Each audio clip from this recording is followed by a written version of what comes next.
Hi everybody, today we're talking about the ABRSM Grade 1 tuned percussion solo, Tightrope tricks. All right, now the first thing I like to take a look at when I'm playing a new solo is the time signature. And Tightrope tricks begins with 2-4, all right? We know that that top note tells us how many beats per measure we're gonna have, 2 beats. And the bottom note is going to tell us what kind of notes those are. So if you think of it like a fraction over the 4, 4 being a quarter, okay? A fourth or a quarter. So we'll have 2 quarter notes per measure. The next thing to look at when we're playing tuned percussion, right? We all know tuned percussion means the glockenspiels and the xylophones and marimbas and things, is called the key signature.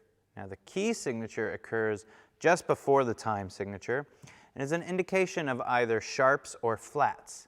And by looking at those sharps or flats, we can make a determination about what key signature we're in. Are we in G major, D major, C minor, those sorts of things. In this particular case, we see 1 sharp, and if we look, it's at the very top of that treble clef on the F, right? The lines are E, G, B, D, F, okay? So that means every time we see an F in this piece, we're going to have to play it sharp, okay? Up onto the top register here. What would have been the black keys on a piano, we call these the accidentals, just up here. So every time we see an F, we know it's an F sharp. Now, in order to figure out what key we're actually in, one clever thing to do is to look at the very end of the piece. It's usually something we hear while we're playing, but if you look at the very end of the piece, you can see we finish on an E. So that indicates to me that with 1 sharp, we are in E minor, okay? That's something that you'll start to develop as we go on, but just take a note that this one's in E minor with 1 sharp, okay? Now, the next thing I like to look at are any kind of instructions the composer's given us. Our composer, Lizzie Davis, has done a lot to help us here, I think. So she says in the first bar above it, she says agile, okay? Agile is a word that means you have the ability to move quickly and swiftly, nimbly. You're very clever on your feet, okay? Ballerinas are very agile. And so are people who walk on tightropes. And Lizzie's called the piece Tightrope Tricks. So not only are we on the tightrope, we're doing tricks on the tightrope. So that means we are extremely agile. And I think it's important to look at those instructions in the name to get the idea of what we're trying to communicate when we play. We're not just playing notes and rhythms, we're always trying to communicate something. And in this instance, Lizzie wants us to communicate an agile tightrope trickster, okay? The next thing I like to do, the other thing that Lizzie has done for us is she's told us a tempo. She puts next to agile, quarter note equals 64. 64 are the beats per minute.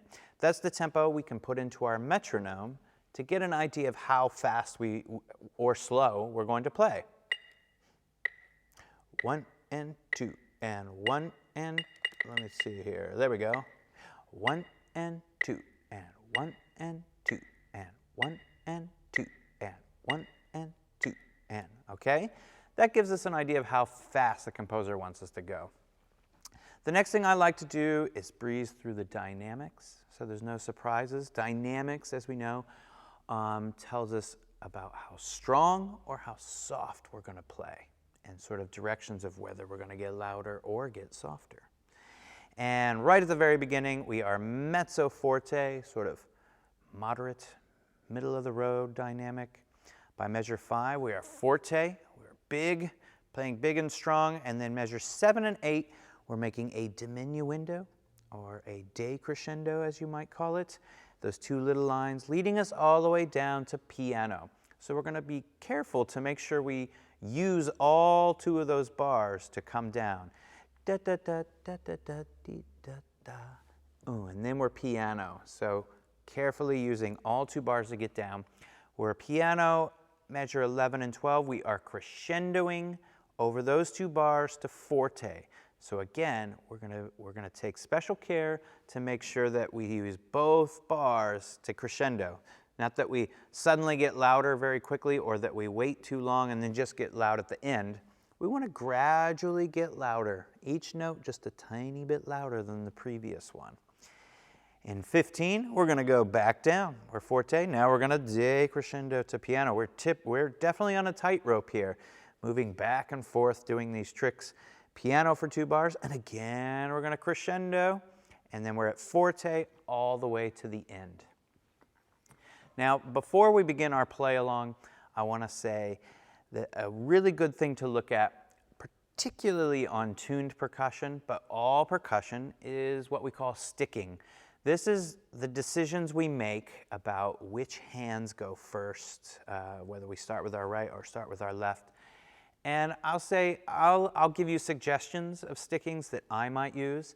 They might not work for you, so I want you to explore your own stickings, but I want you to be aware that sticking is important and that we should think about how we're going to stick things, and that sticking can help us with phrasing, and that sticking can help make things easier, which is also very good for us, okay?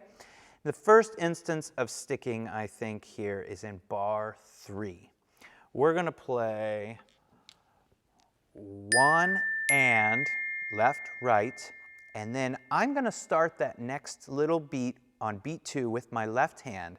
Left, E, and right, left, right. Okay? Left, right, right, right. Okay? Another little example of sticking, measure 7. I like to play this beginning on beat 1, starting with my right hand, right, left, right, and then I stay right here.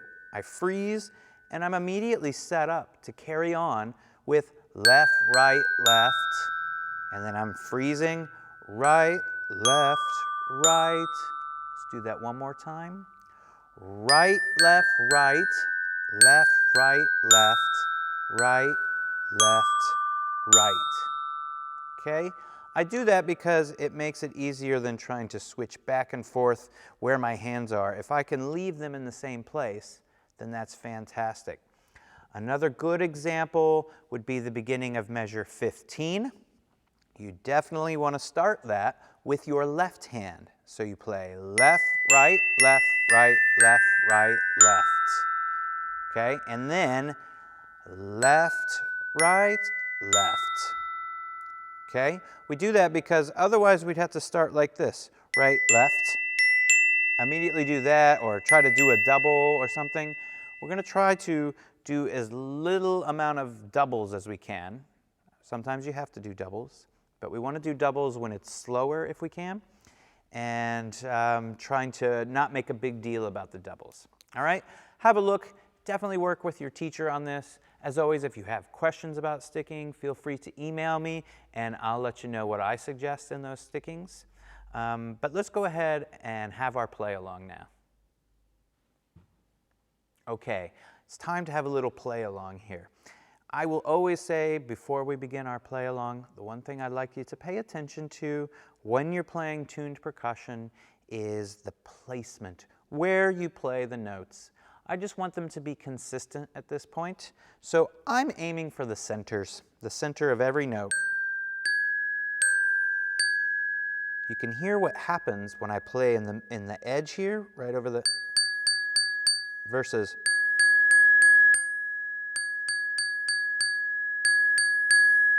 I lose a lot of ring if I play in different spots and it sounds inconsistent. So always aim for the centers of the bars. Now let's begin tightrope tricks. Tightrope tricks, it's not easy to say. And let's do it a little bit slower, and I'm going to count along with you. So I'm going to say we're going to start at quarter note equals 50 and have a little slow play along. And then after this, I'll count you in and you can play along with me at the exact tempo of quarter note equals 64. Here we go. I encourage you to practice counting along as well. 1 and 2 and 1. That's our tempo. 2. 1, 2, 1 and 2, and here we go. And 1 and 2 and 1 E and a 2 and 1 and left, right, forte. 1 and 2 and 1 E and a 2 and right, left, right, piano. 1 and 2 E and 1 E and a 2 and 1 and 2 and 1. Crescendo there, forte, 2, 1, 2, left, right, piano. 1 and 2 and 1 E and a 2 and 1 and a 2 and a 1 E and a 2 and forte. 1 E and a 2 and 1 E and a 2 E and a 1 and 2. Very nice. I say this a lot in timpani, but all solos, make sure that you really exaggerate dynamics, and at the end, feel like you've arrived somewhere and you're finishing something off, right? So this is 1 and 2. It can be a little bit 1 and 2. Take your time and make sure that that's feels like a very confident statement at the end, and that we don't end up doing what I hear a lot is, right? I'm just trying to finish this, okay? Make sure you finish it off and tell everybody you're finished. I hope you're having fun. Again, following this, you can have a little play along. I'll count you in and you can play along at the exact tempo. Otherwise, play along with that where we're counting and practice counting for yourself. Send me an email if you've got any questions. I hope you're having fun. Talk to you later. See ya. 1, 2, 1 and 2 and ready, play.